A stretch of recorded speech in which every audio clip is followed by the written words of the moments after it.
Bonjour et bienvenue sur bloguer-changer-de-vie.com. Aujourd'hui, je vais vous présenter un petit programme, un petit plugin que j'ai développé sous WordPress dernièrement qui va vous permettre de protéger vos liens d'affiliation, vos liens de parrainage. Avant de vous présenter donc le plugin un peu plus en détail, on va faire un petit rappel de ce qu'est l'affiliation. Donc en règle générale, l'affiliation, ça marche très simplement, c'est-à-dire que vous avez un site de vente, donc le vendeur, et vous avez votre site perso. Voilà, et puis sur votre site perso, vous avez une certaine quantité de trafic, donc des visiteurs, donc imaginez que c'est un œil de visiteurs. Et puis donc ce nombre de visiteurs qui arrivent tous les mois sur votre blog, vous aimeriez bien gagner un petit peu d'argent dessus, mais vous n'avez pas nécessairement envie de créer votre propre produit. Donc vous allez participer à une offre d'affiliation, c'est-à-dire qu'un vendeur va avoir un produit. Donc là, votre produit, qui va vendre 100 €, et il va dire, voilà, si vous m'aidez à vendre, si vous m'apportez du trafic, et qu'avec ce trafic-là, j'ai des acheteurs, je vais vous reverser 50%. Pour cela, pour vous identifier, parce qu'il faut bien évidemment être identifié, je vais vous donner un lien d'affiliation. Donc vous allez être affilié, donc au site vendeur. Et le site vendeur va vous donner une URL précise. En règle générale, par exemple, ça va être www.vendeur, donc là c'est le nom de domaine, .vendeur.com, suivi d'un slash, un petit point d'interrogation. Alors ça peut être par exemple la variable AF est égale à votre pseudo. Par exemple, si vous avez rempli un formulaire d'inscription et que dedans il y a un pseudo, mais dans ces cas-là, ça peut être le nom de votre pseudo. Donc nous, on va dire que notre pseudo, c'était Nico. Donc vous allez avoir un petit supplément à ajouter, cette petite chaîne de caractères supplémentaires à ajouter pour que le site vendeur vous identifie et vous reverse bien à vous ces fameux 50%. Donc ce que vous allez faire une petite page de présentation du produit du vendeur où dedans vous allez mettre les liens, un lien par-ci, un lien par-là et puis éventuellement un gros lien en bas pour dire allez voir le produit. Donc vous allez rediriger une certaine quantité de trafic chez le vendeur avec ce lien d'affiliation. Et là, le vendeur, à partir du moment qu'il y aura une vente, va vous reverser 50%. Donc voilà comment fonctionne l'affiliation.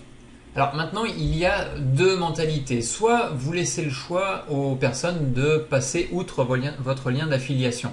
Donc là, je vais vous expliquer un petit peu comment faire, mais donc vous allez donner dans un premier temps la possibilité que la personne puisse tricher un petit peu avec vous, ne souhaite pas que vous receviez ces fameux 50% de commission. Donc dans ces cas-là, vous n'allez pas vous préoccuper, vous allez mettre l'URL que vous avez ici telle qu'elle. Autrement, vous pouvez très bien cacher au visiteur l'URL vers laquelle il va être redirigé, le site vers lequel il va être redirigé. Alors, outre le fait d'obliger les gens à passer par votre lien d'affiliation pour vous assurer un revenu récurrent, enfin tout du moins sur les affiliations que vous avez avec vos partenaires, moi j'avais rencontré quand même 3 problèmes. Le premier problème justement venait de là, c'est-à-dire que c'était d'empêcher les gens de passer outre mon lien d'affiliation. Pourquoi ? Tout simplement parce que j'ai un blog qui me prend quand même pas mal de temps, c'est-à-dire que je passe par une phase de recherche avant de commencer à faire du contenu. Après cette phase de recherche là, j'ai une phase de développement puisqu'en fait c'est un site de programmation, donc c'est-à-dire que vous avez à chaque fois un petit programme, en règle générale j'essaie de proposer un petit programme aux gens qui visitent mon site, donc j'ai une phase de développement. Ensuite, après cette phase de développement, j'ai une phase de test puisqu'il faut tester ce petit logiciel-là pour débugger les éventuelles erreurs de façon à proposer un programme, un petit contenu de qualité à mes visiteurs. Donc à chaque fois, vous voyez, j'avais une boucle permanente sur ces 3 étapes-là, le temps que le projet n'était pas complètement OK. Et par la suite, il y avait aussi une phase d'analyse, puisqu'en fait le site c'est un site de développement, mais c'est aussi un site, j'arrive pas à écrire, c'est aussi un site de trading. Donc il y avait aussi une phase de développement et d'analyse sur ce qui était sorti du développement que j'ai fait actuellement. Et enfin, tout à la fin, j'avais le contenu à développer, à mettre en ligne, soit en format vidéo, soit eh bien, un format écrit ou autre. Donc en règle générale, toute cette phase-là me prenait au moins un jour complet de travail pour eh bien, faire juste un article. Donc ça me prenait quand même pas mal de temps. C'est pour ça qu'en fin de compte, je ne voulais pas que les personnes puissent eh bien, utiliser eh bien, un autre lien que le mien au niveau de l'affiliation. Bon, j'ai rencontré un deuxième problème justement sur ce même site-là, puisqu'en fait j'ai fait des PDF et eh bien, je travaille avec des partenaires qui sont des brokers. Donc un broker, c'est un partenaire chez qui vous mettez de l'argent dans le milieu du trading et puis vous allez passer des ordres sur les marchés. Et bien sur ce site-là, en règle générale, quand ils vous font un système d'affiliation, c'est avec des systèmes sécurisés. Donc, si vous connaissez un petit peu les systèmes SSL. Donc vous allez avoir une URL qui va commencer par HTTPS. Et je développais des PDF.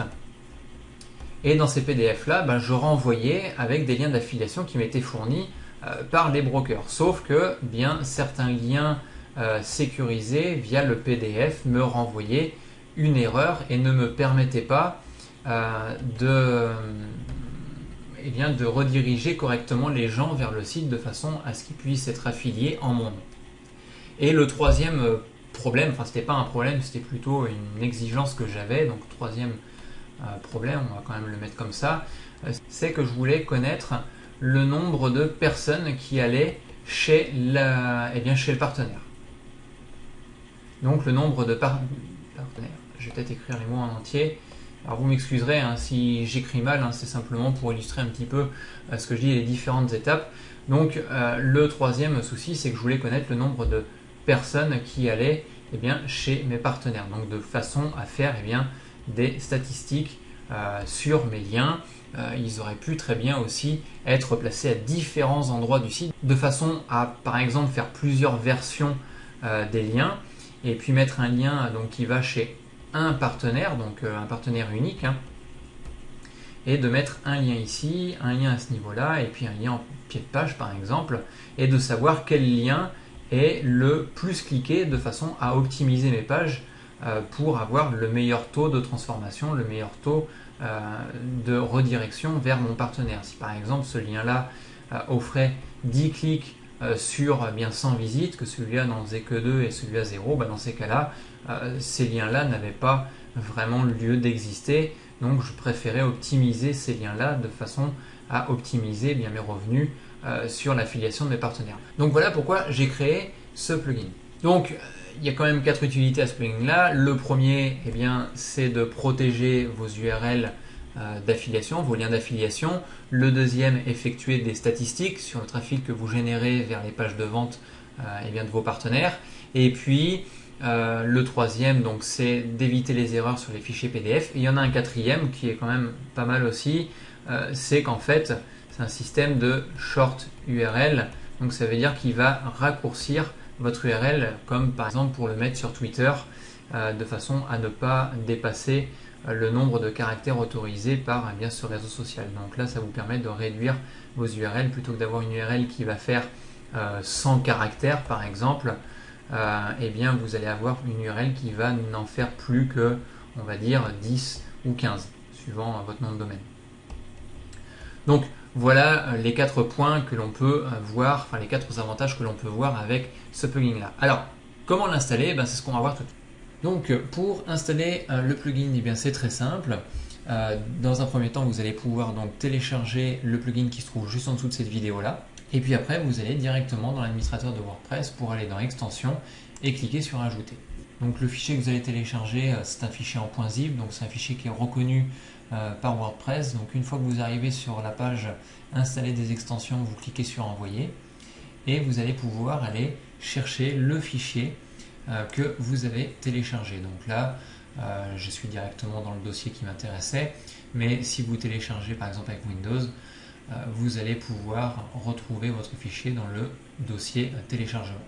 Donc je clique sur shorturl.zip et je fais installer maintenant. On active l'extension. Une fois que l'extension est activée, eh bien, vous avez un nouveau menu qui apparaît qui s'appelle Short URL. Donc si vous cliquez dessus, vous arrivez sur une nouvelle page, donc toute simple, hein, où vous allez pouvoir retrouver eh bien, la liste des URL que vous avez définies. Eh bien, on va créer une URL. Donc vous avez simplement deux champs, hein, c'est très simple encore une fois. Le titre de l'URL et puis l'adresse web. Donc le titre, vous pouvez mettre eh bien, un titre qui va vous permettre de comprendre à quoi correspond votre URL. Et puis l'adresse web, c'est l'adresse qui va rediriger votre visiteur. Donc moi ce que je vous conseille quand même de faire, c'est du versionning d'URL, c'est-à-dire que vous allez mettre URL sidebar de droite, URL contenu milieu et URL pied de page. Comme ça, donc pour la même URL, comme ça, eh bien, vous allez pouvoir savoir laquelle des trois URL identiques, laquelle va être la plus cliquée. Donc nous, on va commencer par faire une URL. Notre partenaire s'appelle Google. Donc bon, tout simple, hein, Google. L'adresse, ça va être http://www.google.fr/ donc notre petit pseudo. Puisqu'on est affilié à Google, bon c'est complètement imagé, hein, mais donc affilié et Nico. On fait enregistrer. Et là, juste au-dessus, j'ai un nouveau lien qui a été créé. Donc pour l'instant, on ne le prend pas en compte, mais c'est le lien que vous allez pouvoir mettre dans vos contenus. On clique sur annuler, on retourne donc sur la page précédente, et là vous voyez que pour le titre, on a l'URL qui a pour titre Google. Vous allez eh bien, rediriger vos membres sur cette URL là, mais l'URL qu'il faudra copier dans vos contenus, c'est celle-ci. Et pour l'instant, elle a été cliquée 0 fois. On va donc eh bien, copier l'URL et créer un article pour eh bien, présenter un produit. Donc, on fait ajouter, on va dire que c'est un article qui va dire donc j'aime Google, on va faire un lien vers Google.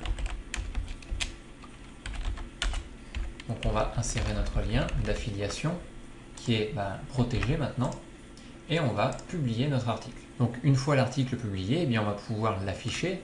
Donc je vais afficher l'article et regardez bien en bas du navigateur, à cet endroit là, vous allez voir que nous allons retrouver le même lien. Donc ce lien là en fait, on va le retrouver en bas. Donc si je passe la souris dessus, vous retrouvez bien le même lien avec eh bien, le code de cryptage qui nous permet de crypter l'URL d'affiliation. Donc là, du coup, la personne ne peut plus accéder eh bien, au lien d'affiliation, le modifier et puis passer outre votre lien d'affiliation. Donc je clique sur Google par exemple pour afficher la page et je vais simplement copier l'URL parce qu'elle est hors de l'écran.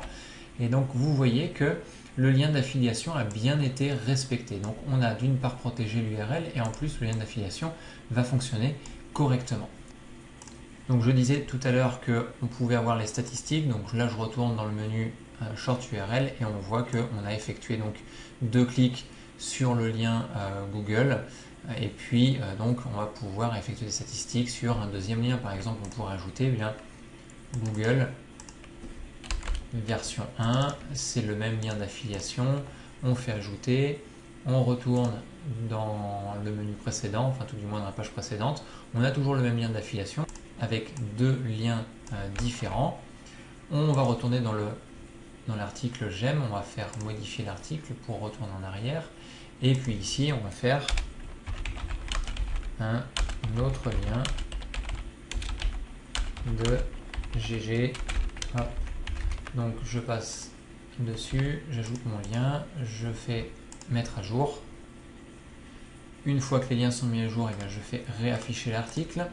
Donc là, eh bien, j'ai mes 2 liens. J'ai le premier lien donc, qui finissait par FK et le deuxième lien qui finit par SI. Donc maintenant, si je clique sur ce deuxième lien, donc j'accède toujours eh bien, ma page Google. Donc là, je vous fais voir le lien d'affiliation. Voilà, c'est toujours le même. Mais si je vais dans Short URL, ici, j'ai bien effectué un seul clic sur ce lien-là et 2 clics sur le lien précédent. Donc vous voyez, on va pouvoir établir donc, du versionning de liens et créer des statistiques, ce qui peut être très intéressant dans le cadre d'une page de vente par exemple. Alors vous voyez, c'est un plugin vraiment tout simple, hein, il n'a pas de grandes fonctionnalités très poussées, il n'est pas complexe. Alors je vous invite à le télécharger via le formulaire qui se trouve juste en dessous de cette vidéo-là. Je vous demande simplement votre adresse mail, et bien c'est pour vous proposer des mises à jour. Éventuellement, sur la prochaine page, vous allez être redirigé où vous allez pouvoir retrouver justement ce plugin. Vous pouvez, si vous voulez, faire des propositions, des choses que vous aimeriez bien voir dans ce plugin-là. Je serais ravi de les ajouter. Et puis, je vous proposerai par la suite des mises à jour si je vois des bugs, si vous me rapportez des bugs, des choses comme ça. Donc voilà pourquoi je vous demande votre adresse mail dans le formulaire qui se trouve juste en dessous. Faites une bonne utilisation de ce plugin et je vous dis à bientôt.